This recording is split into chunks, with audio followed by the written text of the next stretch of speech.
तो बेटा चैप्टर है प्रोविजन एंड रिजर्व्स, एक बेसिक फंडामेंटल कंसेप्ट है जो कि अकाउंट्स के अंदर भी और रियल लाइफ में भी काम आता है।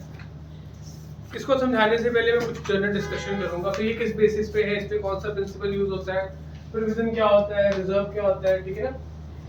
It is all of you are now teenagers, ठीक है। पैसे का क्या सिस्टम मैकेनिज्म है आपको काफी हद तक पता है। Money is a common factor, economics में पढ़ते हो, which is used for exchange of goods and services. But क्या हम पैसे को कंज्यूम करते हैं? But money acts as a medium of transaction. Money क्या एक्ट करता है? एज अ, छोटी क्लास में पढ़ाना शुरू कर देते हैं, इकोनॉमिक्स में भी पहले 2 चैप्टर यही पढ़ाते रहते हैं, ठीक है ना। स्केर्सिटी है गुड्स एंड सर्विसेज की, उस स्केर्सिटी को मैनेज करने के लिए एक इंस्ट्रूमेंट बनाया गया, इसको क्या कहा जाता है? मनी। अब उस पैसे को अगर मान लो लेट्स से मैं 1 साल कमाता हूँ, मेरे को जरूरत है लेट्स से 2 लाख रुपए की, 2 लाख रुपए की, मैंने कमा लिए 3 लाख रुपए, तो क्या मैं 3 लाख के गुड्स लाऊंगा घर पे या 2 लाख रुपए के लाऊंगा? चलो इसको हम गुड्स में लेते हैं। लेट्स से मुझे एक मंथ में, मेरी फैमिली को या मुझे, हम उसकी बात करते हैं, आई नीड व्हीट, आटा चाहिए घर पे 20 केजीज ऑफ व्हीट। अब मेरे पास पैसे हैं, लेट्स से मैं 50 केजीज पे व्हीट के ले सकता हूँ। तो अगर मनी ना होती तो मैं घर पे व्हीट लेके आता, ठीक है, जितनी कंज्यूम करता है, बाकी क्या होती, शायद कुछ दिन काम आती, पर हर मंथ अगर सरप्लस लाता तो वो क्या हो जाती? खराब हो जाती। उस प्रॉब्लम को सॉल्व किया बार्टर सिस्टम की मनी ने। इकोनॉमिक कंसेप्ट हो गया। अब एक टर्म होती है सेविंग। क्या होती है? सेविंग। क्या होती है वो टर्म? सेविंग हो ही मनी के कारण पाई। पहले सेविंग होती थी बफर स्टॉक में। जब बार्टर सिस्टम का टाइम था तो हम सिर्फ सामान जोड़ के रखते थे, आज भी शायद थोड़ा सा बफर स्टॉक रखते हैं। अगर हमें पता है हफ्ते में 2 पेन लगने, हम 1 पेन बैग में एक्स्ट्रा रखते हैं। अगर कोई दोस्त रोज मांग लेता है फिर शायद एक्स्ट्रा रखते हैं। उधार लेने वाले बहुत है ना, वो पेन उधार ले रहे, ठीक है ना। या आप देने वाले हो कि लेने वाले हो, ठीक है ना, उधर देख रहे हैं ना। साल के 500 साल के पेन हो गए होंगे ना, ठीक है। चलो, but I am trying to say कि आगे गुड्स को संभाल, पर गुड्स की एक नेचर है, पेरिशेबिलिटी है, ड्यूरेबिलिटी है, एक लाइफ है। वो लाइफ 1 दिन, मिल्क प्रोडक्ट्स की लाइफ 2 दिन, फ्रूट्स एंड वेजिटेबल्स की 3 to 6 days। वो लाइफ मैक्सिमम 1 month 6 months तक ही जाती है, इससे ज्यादा नहीं आती।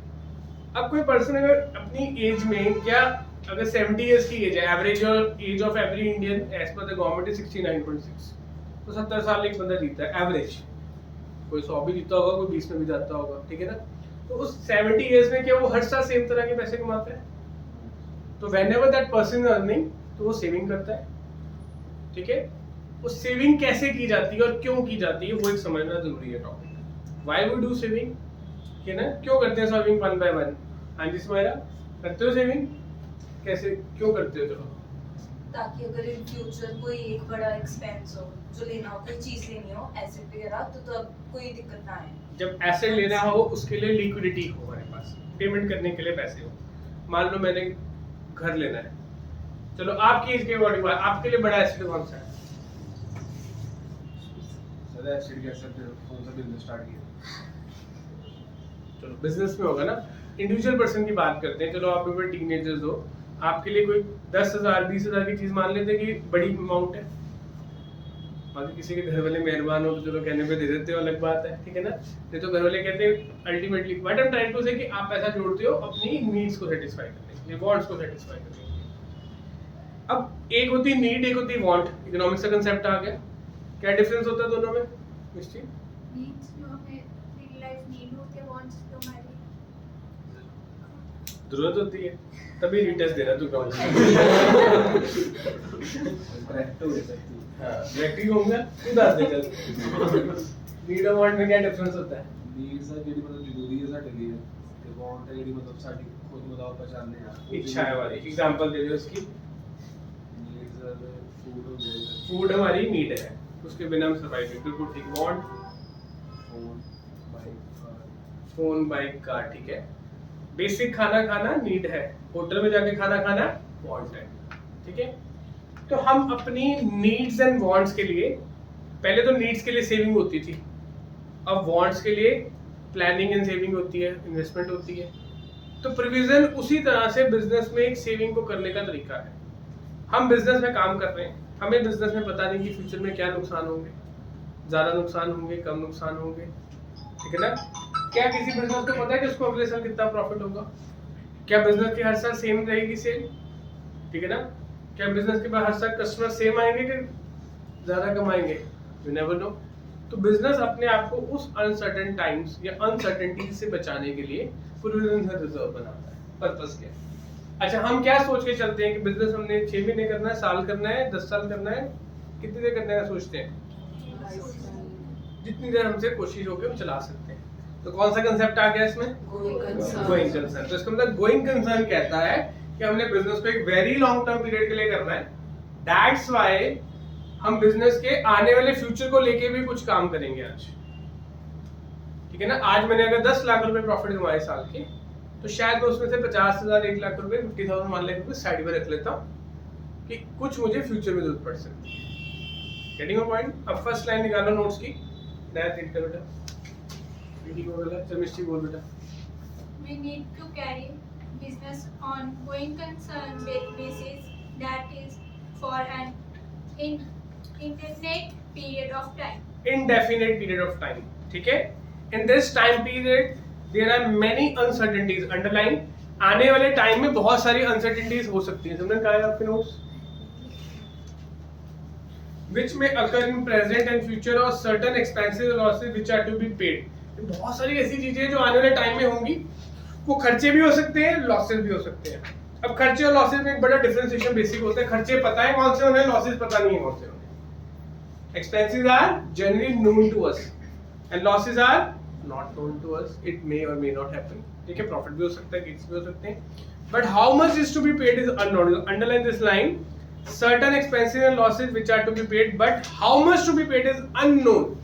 हमने ये नुकसान या ये खर्चा करना है, पर कितना करना है ये नहीं पता। कोई ऐसी चीज बताओ बिजनेस की, जैसे आप लोग बताओ आपकी हर साल कोई एक ऐसा खर्चा होना है, पर कितना होना है पता नहीं। एज अ टीनेजर आप अपनी एज के अकॉर्डिंग बताओ, हर साल आपका कोई ऐसा खर्चा है, शायद होता है, चला दो ना, चलो उसने अपने हिसाब से बता दिया, कितना भरना है पता नहीं, तो उसको चलान के लिए क्या करता है? तो कुछ फोन क्या यूज करता हूं। पेमेंट कैसे करता है उसकी? एक बार ही भरा कैसे भरा? Cash by cash. उसके पैसे जोड़े थे कि ऐसे ही दे दिए? वो कहाँ से दिया? सोर्स क्या था? पेरेंट्स से, घर वालों से लिए पैसे? हाँ, खुद के पैसे। कहाँ से आए खुद के पैसे? हाँ, वो जब आए थे तो हमने कुछ पैसे जोड़े हुए थे, इसका मतलब इसने एक जनरल सेविंग की हुई है, कुछ पैसे जोड़े हुए हैं, जब कोई जरूरत पड़ जाती है उसमें से यूज कर लेता है।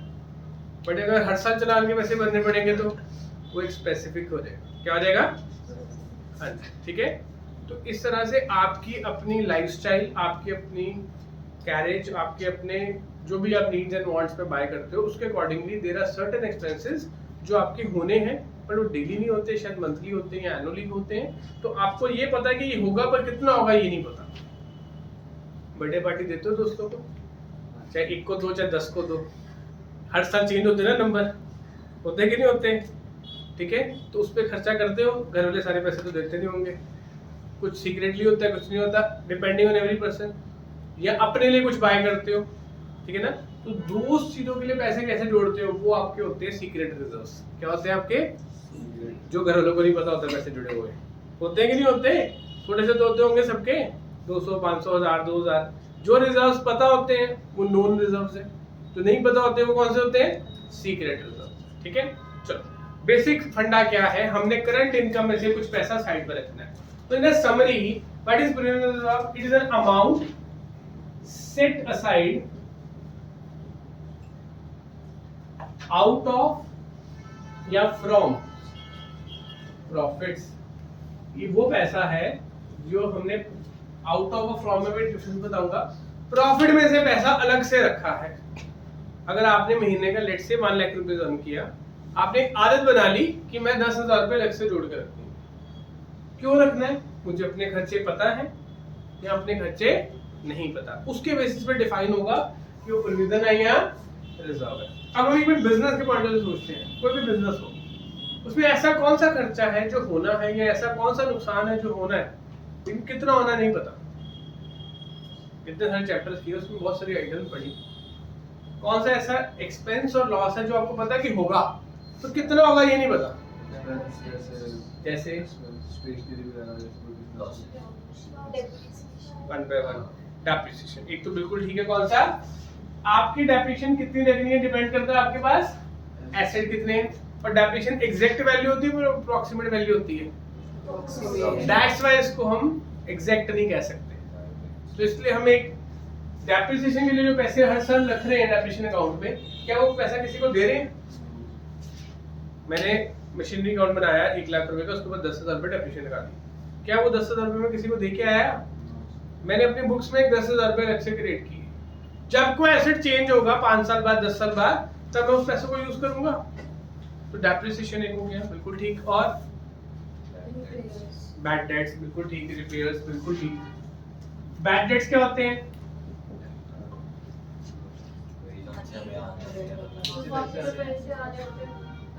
जो आने वाले पैसों में से मर जाए।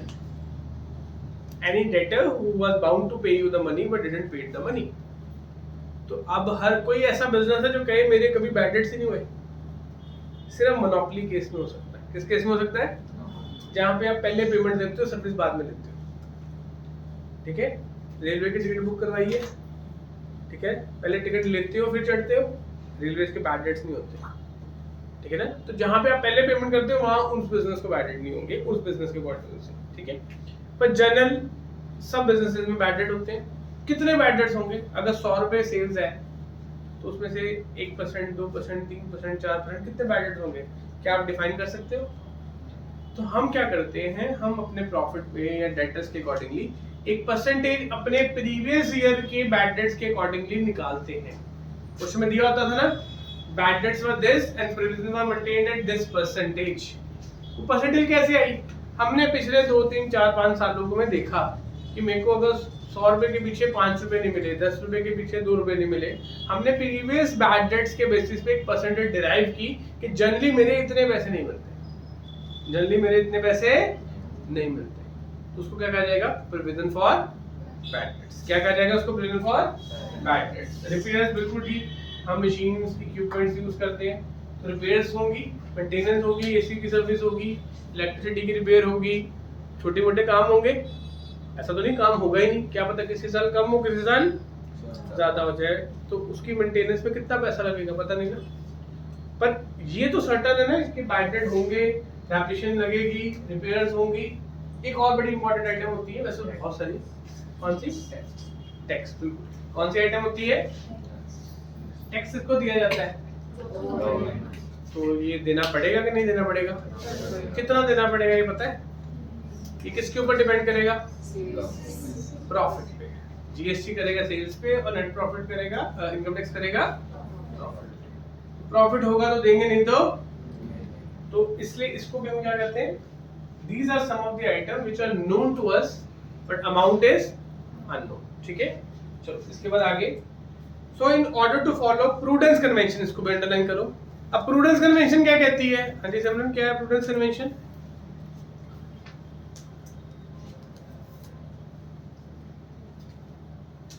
दानिश, क्या है prudence?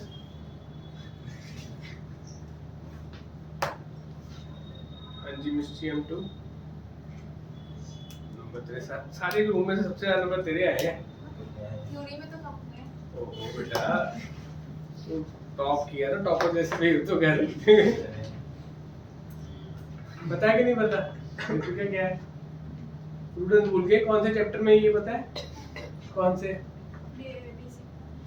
जी बेसिक टर्म्स, वेरी गुड। हाँ जी मोक्षा, सर इसके अंदर लॉसेस को फेवरेबल लॉसेस फेवरेबल नहीं, जिसके अंदर लॉसेस को लिखते हैं फ्यूचर में जो आ सकते हैं और प्रॉफिट्स को नहीं लिखते। बिल्कुल ठीक। Anticipate for all possible losses, don't anticipate for any future possible gains. नुकसान सारे सोच लो जितने चित्र पहने, मान के चलो पहने हैं, क्यों दानिश? हाँ, क्योंकि तूने फिर हाल वैसे कर लिए। सारे लॉसेस को कंसीडर करना है, चाहे वो शायद हो, चाहे उनकी प्रोबेबिलिटी कम है, चाहे प्रोबेबिलिटी, लेकिन जो प्रॉफिट्स हैं, जब तक रियलाइजेशन कांसेप्ट के अकॉर्डिंग पैसा आ ना जाए तब तक मानना तो इसका मतलब ये सारे खर्चे अभी हुए नहीं है, बट आप मान लो कि आपके फ्यूचर में होने हैं, तो इनके लिए आप पैसा साइड पे जोड़ना शुरू करो। ठीक होगी बात? तो going concern concept and prudence convention हमें दिया गया है, उसके कारण हमें प्रोविजन बनाते हैं। तो कभी केस स्टडी आए व्हाई प्रोविजंस आर क्रिएटेड, तो अपने आंसर क्या देना है, इस गोइंग कंसर्न के कारण बनाते हैं, प्रूडेंस के कारण बनाते हैं। ठीक है, चलो। These provisions and reserves are created out of the profit during the year. अब इन दोनों में ना मैं मेजर डिफरेंस बताता हूँ। जो प्रोविजन होते हैं ना, ये उन आइटम्स के लिए बनता है, एक बात तो क्लियर होगी, जो आइटम्स नोन टू अस हैं, जिनके बारे में पता है कि ये खर्चे होने हैं, ये items.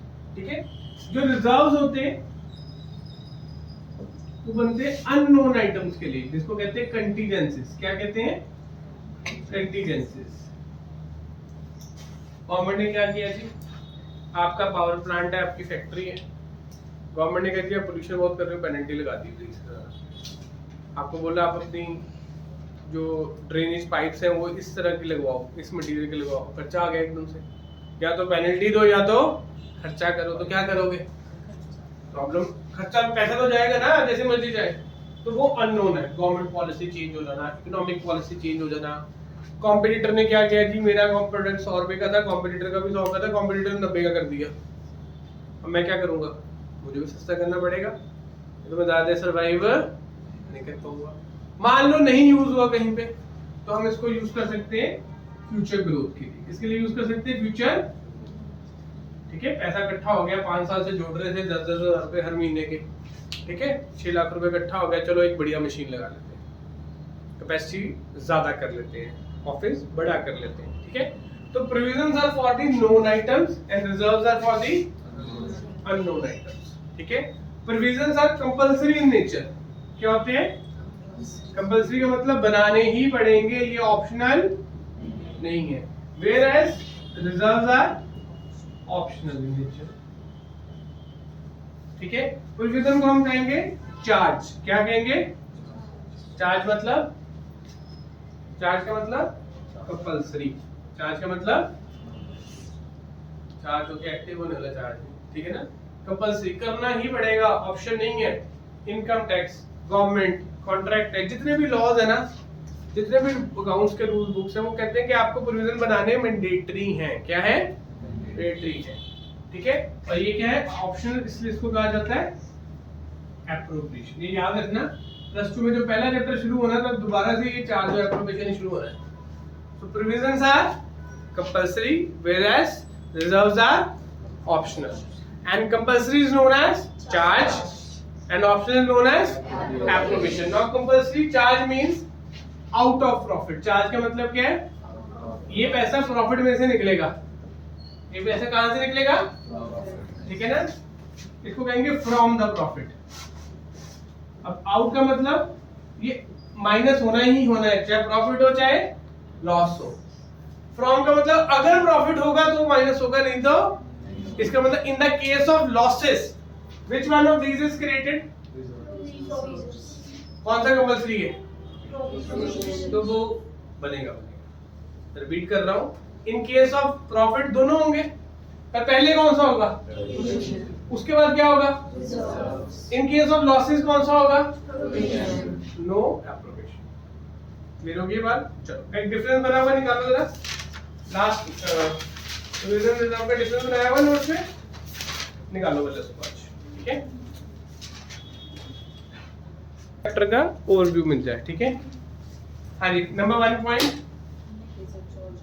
Provision is a charge. Underline कर लो चार्ज को बेटा, जब डिफरेंस टेस्ट में पेपर में आएगा तो ये बेसिस साइड वाले लिखने हैं। ठीक है, where reserve is a appropriation. हाँ जी, purpose, it is made to meet known liabilities. Known को अंडरलाइन कर लो। ठीक है, reserve is created to strengthen the financial position for the unseen liabilities, यानी कि हम बिजनेस की ग्रोथ के लिए या जिन चीजों का पता नहीं उनसे अपने आप को डिफेंड करने के लिए, बचाने के लिए करते हैं। कोविड आया था बेटा, कुछ बिजनेस सरवाइव करके, कुछ बिजनेस बंद हो गए। कौन से सरवाइव करके होंगे? जिन्होंने प्रोविजन एंड रिजर्व बनाए होंगे। जिस बिजनेस ने प्रोविजन रिजर्व नहीं बनाया होगा उसकी सेल्स 0 हुई, खर्चे लेकिन उतने रहे। ठीक है ना? इफ आई टेल यू कि 80% मेरी मतलब इस सराउंडिंग में भी सेंटर्स चेंज हो गए। बिफोर कोविड जो सेंटर्स थे, आज सेंटर्स अलग है। सिर्फ 20% वही लोग हैं जो पहले भी जब थे, तो मतलब दोज हुए थॉट ऑफ इन प्लेज, क्योंकि एक साल पैसे नहीं आए थे, बहुत कम पैसे आए थे, 20% आउट ऑफ पॉकेट किए थे। आउट ऑफ पॉकेट कब कर पाओगे एज अ बिजनेस, जब आपके पास बिजनेस में से पैसे जुड़े हुए पड़े। तो इसका मतलब अपनी पर्सनल लाइफ में जो सेविंग्स करते हो, बिजनेस में भी सेविंग करनी है।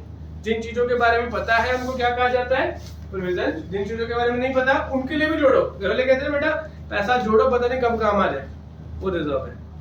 पैसा जोड़ो बेटा, ये खर्चा सिर पे खड़ा है, वो कौन सा काम है, प्रोविजन है। ठीक है ना। Third point, it is debited to P&L account. ये बहुत इंपॉर्टेंट है। इसका ट्रीटमेंट कौन से अकाउंट में आता है, debited to profit and loss account.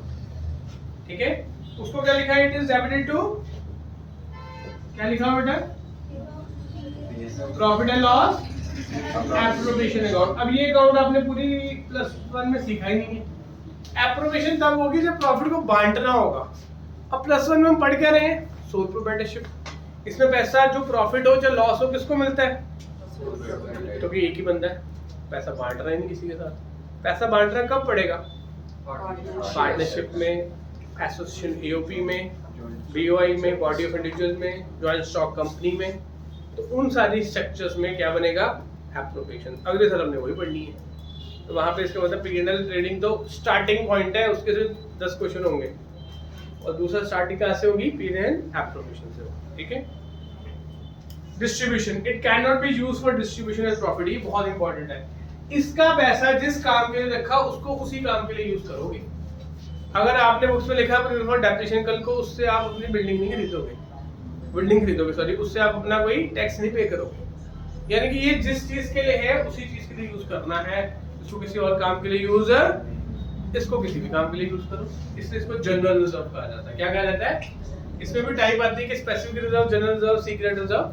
ठीक है, लेकिन इस पैसे को फिर भी अगर बच जाए, लेट्स से मेरे पास वर्कर्स काम करते हैं, क्या काम करते हैं, उनको कभी चोट ना लग जाए, कोई उनको पैसों की जरूरत ना पड़ जाए, बीमार ना हो जाए। मेरे पास 100 वर्कर काम कर रहे हैं मेरी फैक्ट्री में, तो मेरे पास कोई पैसे लेने आएगा, मैं बार बार कहाँ से लाऊंगा पैसे। मैंने क्या किया कि रिजर्व बना लिया। क्या बना लिया, चोट पक्का थोड़ा लगनी है, लग भी सकती है। ठीक है, या उनको घर पे कोई नीड है, उनको एडवांस देना पड़ जाए कोई, तो मैंने वर्कर्स कंपनसेशन रिजर्व के नाम से एक रिजर्व बनाया। उसमें 2 लाख रुपए डाल दिए, जोड़ दिए 2-3 सालों में।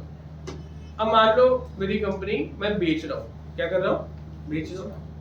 तो बेचने के टाइम पे मेरा नुकसान 50,000 रुपए का हुआ, सिर्फ कैलकुलेट किया आज तक।